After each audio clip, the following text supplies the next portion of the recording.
Apakah untuk Adam, sang manusia pertama ya Tuhan, tubuh itu dipecahkan? Apakah untuk Maria, ibumu ya Bapak, darah itu dicurahkan? Bapa, Engkau memukul salib itu ke seluruh dunia, agar kami semua menang atas maut. Sudah mati kami karena dahulu, diri ini hanya ingin memenuhi keserakahannya sendiri ya Bapak. Berbahagia jiwa kami, merayakan semua keelokan dari apa yang kami anggap baik. Seperti berlomba-lomba kami untuk menjadi yang terdahulu, tanpa tahu bahwa penghargaan yang sedang kami incar itu hanyalah maut. Engkau tahu masa depan kami. Kehidupan kami seperti angin yang tidak lama umurnya. Lalu dilupakan, bahkan sebelum ada yang dapat melihat wujudnya. Betapa sangat hilang kami ya Bapa, namun Engkau menemukan kami kembali. Engkau datang bukan untuk satu atau dua orang. Tidak peduli apa warna dosanya. Tidak peduli seberapa jauh kami telah menyimpang. Salib itu Engkau pikul dengan amat istimewa untuk memenangkan kami. Tidak ada yang dapat melebihi Engkau di bawah kolong langit ini ya Bapa. Bahkan hari-hari pun tidak dapat menghabisi Engkau. Dalam hitungan 1, 2, dan 3, batu kecemasan dan malapetaka yang hebat digulingkan.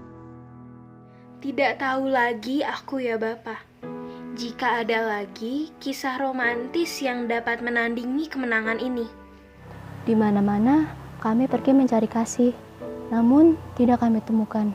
Lalu Kau datang, mengenalkan bahasa baru kepada kami, yang sekarang dengan sebutan bahasa kasih dikenalnya. Sangat cantik rupanya dan tidak terbatas.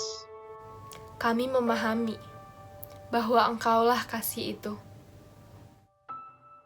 Jiwa kami ya Bapa, mengucap syukur dengan rasa yang amat serius untuk kemenangan ini. Meskipun nanti habis waktu kami di dunia. Tapi kasih-Mu sedikit pun tidak.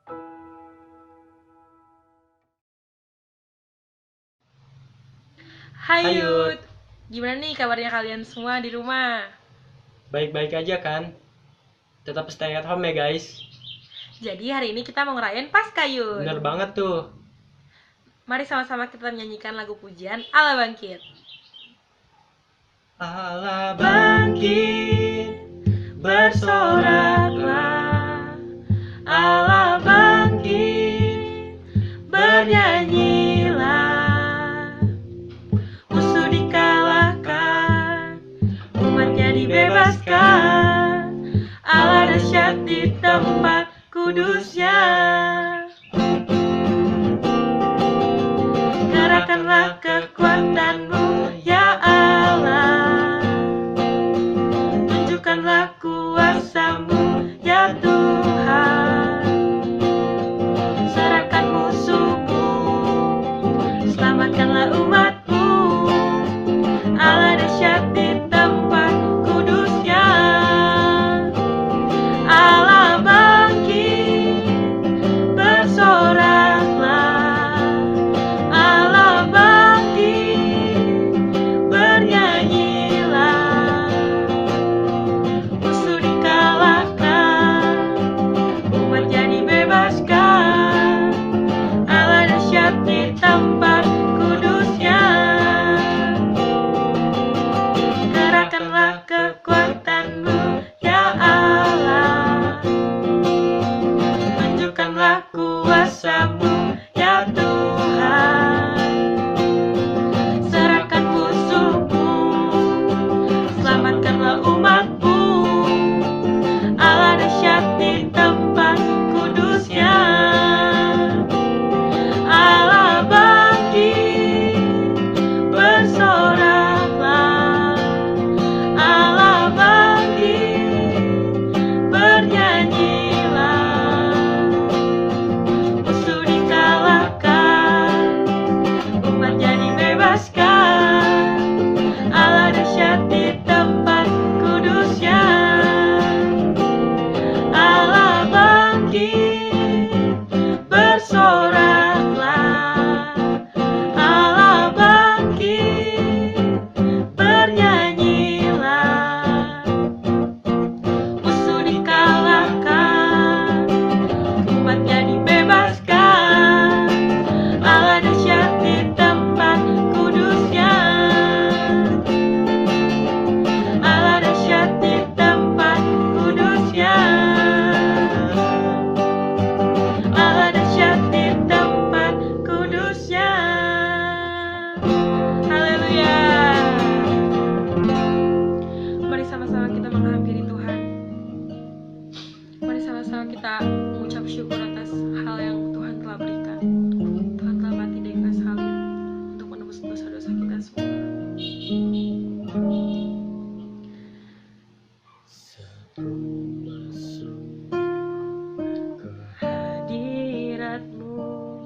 bagimu Allah yang mulia. Kau layakkan ku menghampirimu, melihat tata kemuliaan-Mu Tuhan. Pujian ku naikkan, sembah ku berikan bagimu Allah yang mulia. Oleh kuasa darah-Mu Kau telah tebus dosaku. Kekudusan-Mu melingkupiku. Kasih-Mu mengalir memulihkan hidupku. Sungguh besar anugerah-Mu, Kau selamatkan hidupku.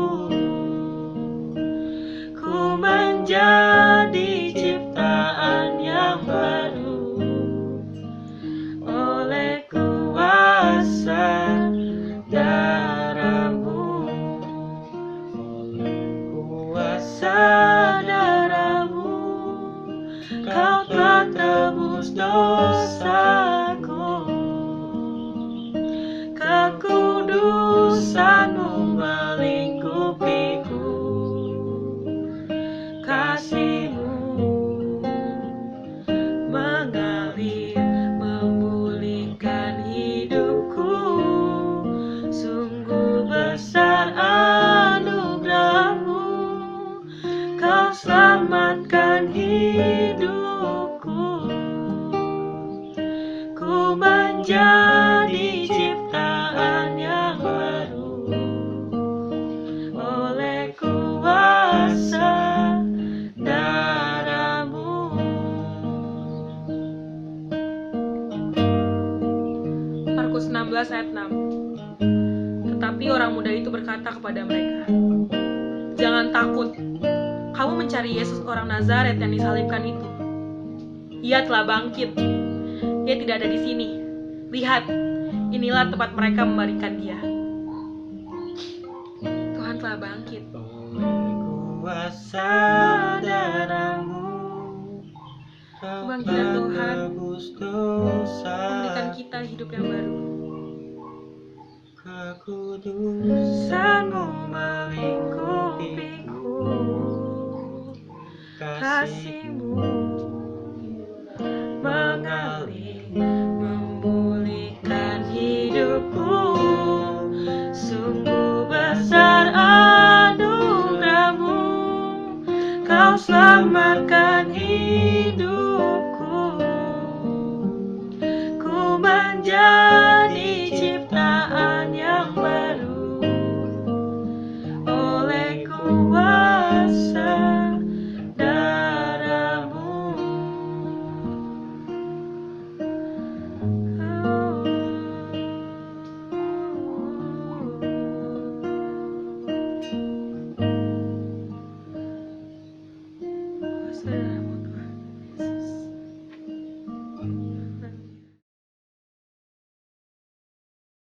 Hai Yud, gimana kabarnya? Semoga baik dan sehat semua ya di rumah.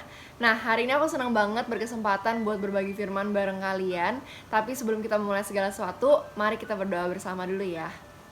Dalam nama Tuhan Yesus kami udah berdoa dan mengucap syukur. Tuhan, terima kasih atas hari ini. Tuhan, kami boleh mendengar firman Tuhan melewati ibadah online. Tuhan, mungkin kami berketerbatasan secara jarak, tapi Tuhan menyediakan teknologi agar kami tetap bisa mendengar firman Tuhan. Biarlah firman Tuhan yang akan dibawakan hari ini bisa merema dalam hidup kami, bisa menjadi bibit yang tertanam dalam hati kami, dan kami boleh berbuah Tuhan, sehingga kami bisa mengenal kasih Kristus yang sesungguhnya Tuhan, dan juga bisa memberikan kasih tersebut kepada orang-orang di sekitar kami. Tuhan pimpin, Tuhan bukakan telinga dan hati kami sehingga kami tidak hanya mendengar, tapi kami juga bisa menjadi pelaku-pelaku firman Tuhan. Dalam nama Tuhan Yesus kami berdoa mengucap syukur. Haleluya, amin. Nah, hari ini kita bakal bahas bareng-bareng apa arti Paskah sesungguhnya untuk hidup kita. Dan aku akan mulai dari ayat yang mungkin udah sering kita dengar dan juga sering kita nyanyiin. Itu ada di Yohanes 3 ayat 16. Karena begitu besar kasih Allah akan dunia ini, sehingga ia telah mengaruniakan anaknya yang tunggal, supaya setiap orang percaya kepadanya tidak binasa, melainkan beroleh hidup yang kekal. Nah, ayat ini itu nggak cuma berbicara tentang keselamatan yang akan kita nanti peroleh setelah kita dipanggil Tuhan, tapi ini juga berbicara tentang kebangkitan dan pengharapan yang Tuhan berikan, yang sudah Tuhan berikan dan sudah kita punya sekarang semasa kita hidup. Nah, tentunya ini juga nggak lepas dari tema kita hari ini, yaitu adalah Paskah. Dan aku pengen ajak teman-teman hari ini untuk melihat runtutan kejadian sebelum dan juga sesudah Paskah, dan apa artinya kejadian-kejadian ini untuk hidup kita. Dan ini aku akan bahas secara singkat aja. Dan kemarin juga kan kita udah merayakan yang namanya Jumat Agung, di mana Tuhan Yesus itu udah disalib, dosa-dosa kita sudah ditebus, harganya sudah dibayar, dan lalu dia dikubur. Setelah disalib dia dikubur, dan juga pada hari ketiga dia bangkit dan dia membuktikan bahwa dia mengalahkan maut, dan yang makanya kita sebut itu Paskah. Nah, nanti dari setelah Paskah ini juga ada kejadian yang namanya kenaikan Tuhan Yesus, di mana Tuhan Yesus membuktikan kalau surga itu benar-benar ada untuk kita, dan Tuhan Yesus sudah siapkan tempat yang terbaik untuk kita nanti. Nah, tapi hari ini tentunya aku mau bahas lebih detail lagi itu tentang Paskah atau arti kebangkitan itu sendiri. Nah, kita mau baca lengkapnya. Kalau di rumah kalian bisa baca di Matius 28 ayat 1 sampai 20. Tapi aku akan bacain ayat 5. Akan tetapi malaikat itu berkata kepada perempuan-perempuan itu, "Janganlah kamu takut, sebab aku tahu kamu mencari Yesus yang disalibkan itu." Nah, ayat 6. Ia tidak ada di sini, sebab ia telah bangkit, sama seperti yang telah dikatakannya. Mari lihatlah tempat ia berbaring.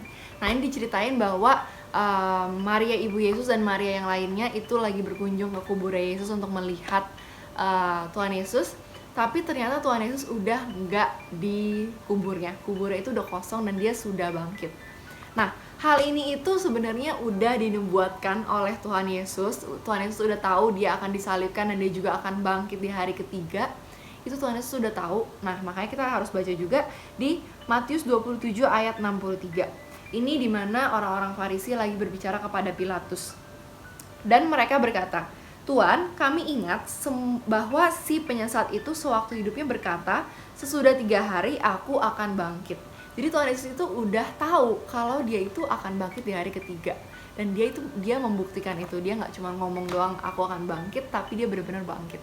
Nah, kalian bisa bayangin gak sih kalau Tuhan Yesus ini nggak bangkit gitu. Kalau Tuhan Yesus cuman ngomong aja dia bakal bangkit, tapi ternyata dia setelah dia mati, ya udah dia mati gitu. Dia sama seperti orang-orang biasa gitu.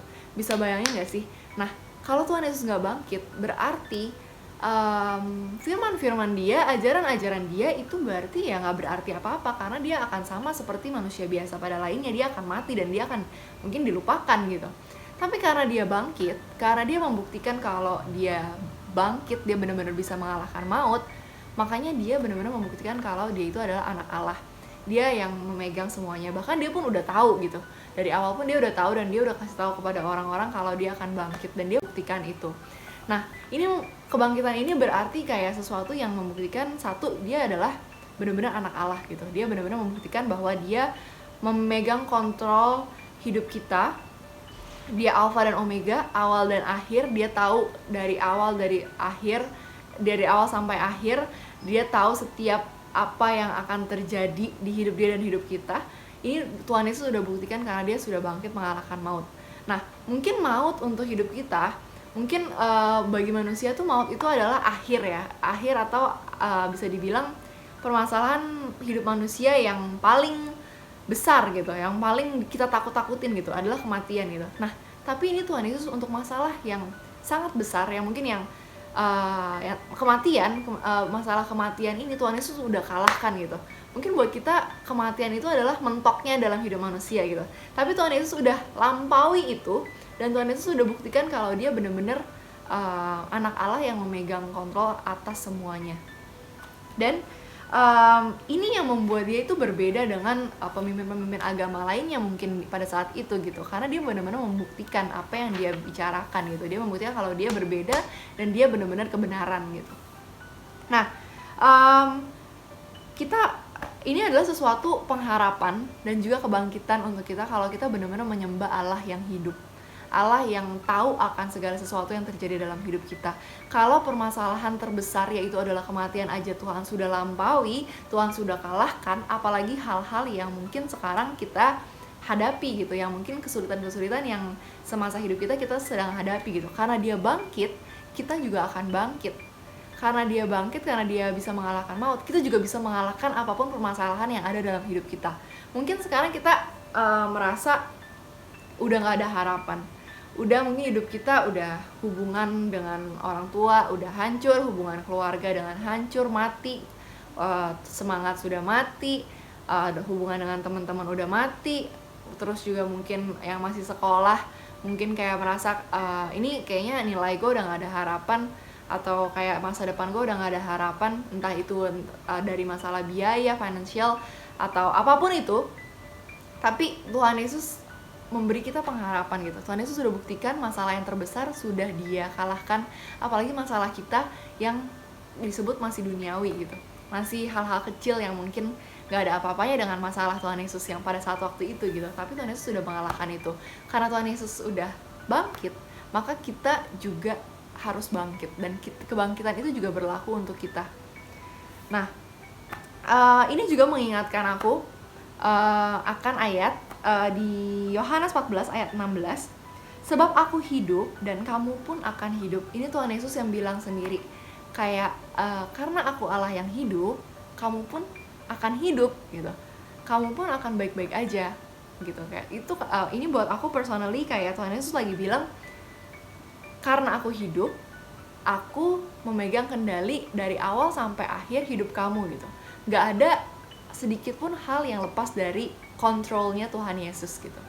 Jadi ini adalah sebuah pengharapan untuk hidup kita, apapun yang sedang kita hadapin sekarang, itu kita harus bangkit karena pengharapan itu ada dalam Tuhan Yesus. Selama kita mau menyerahkan kekhawatiran kita, permasalahan hidup kita, dan kita bersandar sama Tuhan Yesus itu punya pengharapan itu sendiri. Tuhan Yesus adalah harapan itu sendiri gitu, selama kita mau berserah kepada Dia gitu.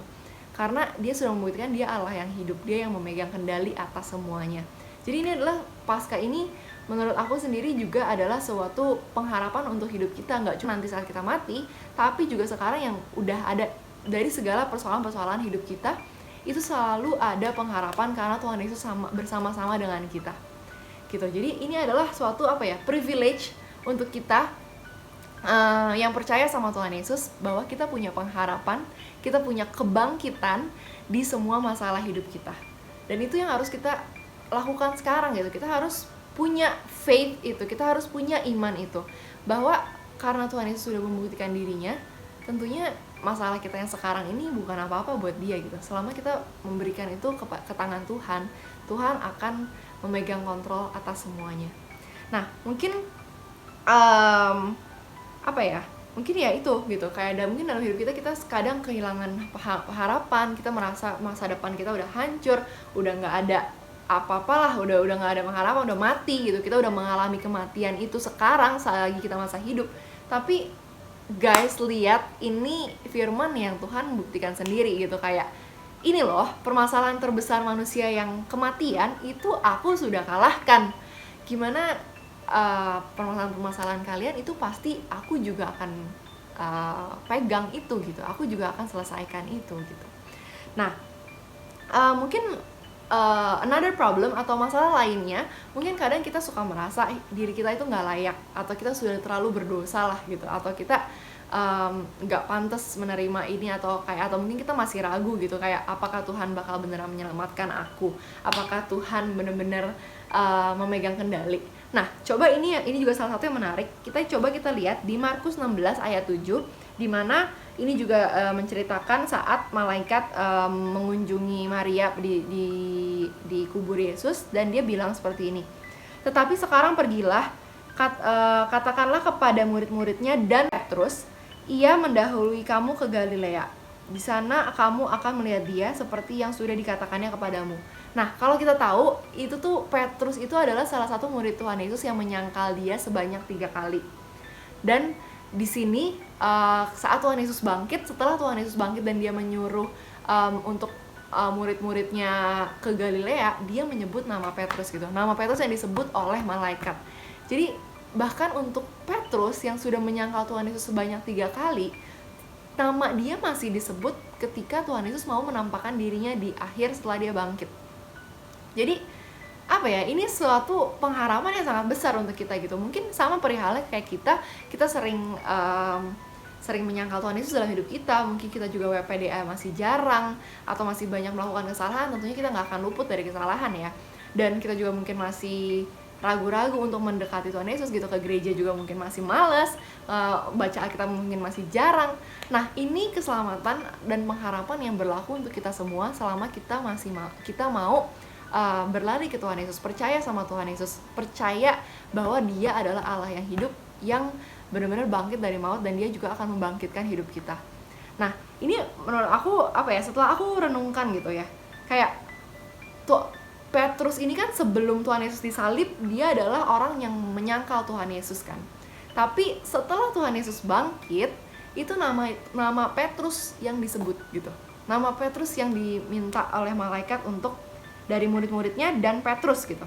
Jadi nama Petrus itu disebut gitu. Sama halnya nama kita pun akan disebut gitu. Nama kita pun akan disebut untuk hal yang lebih besar lagi, yang mungkin nanti dari sini abis Tuhan Yesus bangkit, nanti ada Tuhan Yesus yang naik ke surga yang seperti tadi aku bilang gitu. Jadi ada greater things, ada hal yang lebih besar lagi yang Tuhan Yesus udah siapkan untuk kita, dan nama kita disebut gitu. Jadi ini sesuatu pengharapan yang sangat besar untuk kita, bagi kita yang percaya sama Dia gitu. Jadi mungkin kita merasa kadang nggak layak, mungkin kita merasa kita masih berdosa, selama kita menyerahkan iman kita memberikan permasalahan-permasalahan kita itu kepada Dia akan memegang kendali, dan Dia punya rencana yang lebih besar lagi untuk hidup kita. Nah, ini aku mau ingetin buat teman-teman di sini yang mungkin sekarang lagi kehilangan pengharapan, mungkin juga lagi jenuh, mungkin ini adalah kematian yang kita lagi alami gitu. Tapi karena Tuhan Yesus bangkit, maka kita pun harus bangkit. Tuhan Yesus pasti akan membangkitkan semangat kita lagi. Apapun permasalahan kita, Tuhan Yesus pasti punya kebangkitan. Kita akan mengalami kebangkitan itu sendiri dalam Dia. Tapi gimana? Apa yang harus kita lakukan adalah kita harus berlari pulang sama Dia gitu. Yang tadinya kita mikir mungkin ini udah gak ada harapan. Tapi Tuhan Yesus aja masih memanggil nama Petrus gitu, nama orang yang menyangkal Dia. Nah, ini sesuatu yang bisa kita ambil gitu. Kalau selama kita berpegang sama Dia, percaya kepada Dia, itu Tuhan Yesus punya kebangkitan dan pengharapan yang Dia juga udah buktikan dari Dia mati di kayu salib dan Dia bangkit dari kubur. Itu sama halnya dengan hidup kita. Hidup kita itu nggak berhenti sampai sini aja gitu. Tuhan Yesus itu nggak berhenti sampai di kubur aja. Tapi Tuhan Yesus punya hal-hal yang lebih besar lagi untuk kita, dan Dia udah buktikan kalau Dia itu adalah Allah yang hidup, yang memberi kita pengharapan bagi apapun yang punya permasalahan, yang bagi kita dalam permasalahan apapun. Dan yang kita harus lakukan adalah hanya datang sama Dia, percaya sama Dia, dan menyerahkan segala permasalahan kita kepada Dia. Maka dalam nama Tuhan Yesus, pasti iman kamu akan dibangkitkan. Iman kita akan dibangkitkan, permasalahan kita akan bangkit dari segala permasalahan atau kematian yang sekarang lagi kita alami. Semoga ini bisa memberkati kalian semua dan bisa membuat kalian lebih paham lagi tentang kasih Tuhan dalam hidup kita. Nah, untuk mengakhiri ibadah online kali ini, mari kita bersatu hati dan berdoa. Dalam nama Tuhan Yesus kami berdoa mengucap syukur. Tuhan, terima kasih atas hari ini. Tuhan memperbolehkan kami untuk berbagi firman Tuhan, dan biarlah firman Tuhan ini gak hanya kami dengar, tapi juga kami bisa lakukan itu di kehidupan kami sehari-hari. Tuhan, biarlah kami bisa mempraktekkan kasih Tuhan terhadap hidup kami. Tuhan, biarlah kami mengerti kebangkitan Tuhan. Tuhan, terima kasih Engkau telah mati di kayu salib menebus dosa-dosa kami, dan Engkau telah bangkit, Engkau telah buktikan kalau Engkau Allah yang hidup. Tuhan, biarlah kami benar-benar mengerti arti kebangkitan itu sendiri Tuhan. Karena Engkau bangkit, kami juga bangkit Tuhan.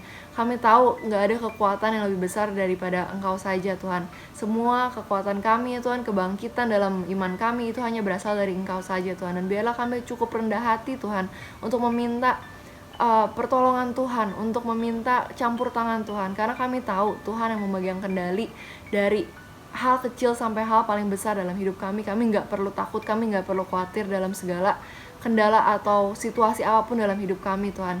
Tuhan kalahkan segala rasa takut, malas, mungkin sukacita kami sudah mati, tapi kami tahu Tuhan Engkau telah bangkit dan Engkau ada bersama-sama dengan kami dan gak pernah meninggalkan kami. Dan oleh karena itu Tuhan, biarlah kami bisa mengartikan kebangkitan itu secara pribadi dalam hidup kami Tuhan. Karena kami tahu Engkau memegang kendali dalam hidup kami Tuhan. Terima kasih Bapa. Biarlah mungkin sebelum-sebelumnya kami juga pernah menyangkal Tuhan dalam hidup kami mungkin melupakan Tuhan, tapi hari ini kami mau berserah Tuhan, kami mau bersatu hati dan kami mau komitmen untuk menyerahkan segala hal apapun kekhawatiran kami serahkan kepada Tuhan, dan Tuhan sendiri yang akan membangkitkan iman baru, hati-hati yang baru, semangat baru, inspirasi baru, semua yang baru, yang baik hanya daripada Tuhan saja Tuhan. Terima kasih Bapa, kami berdoa dan mengucap syukur. Biarlah dimanapun kami sekarang Tuhan kami tahu Tuhan ada bersama-sama dengan kami, Tuhan mendengar kami. Mungkin walaupun ini ibadah online, tapi itu tidak mengurangi sedikit pun hubungan kami dengan Engkau Tuhan. Selama kami mau berlari kepada Tuhan, kami percaya Tuhan selalu membuka tangan untuk kami Tuhan. Terima kasih Bapa, biarlah kami boleh ingat terus akan kasih Tuhan dalam setiap aspek dalam hidup kami Tuhan. Dalam nama Tuhan Yesus kami telah berdoa dan mengucap syukur. Haleluya, amin.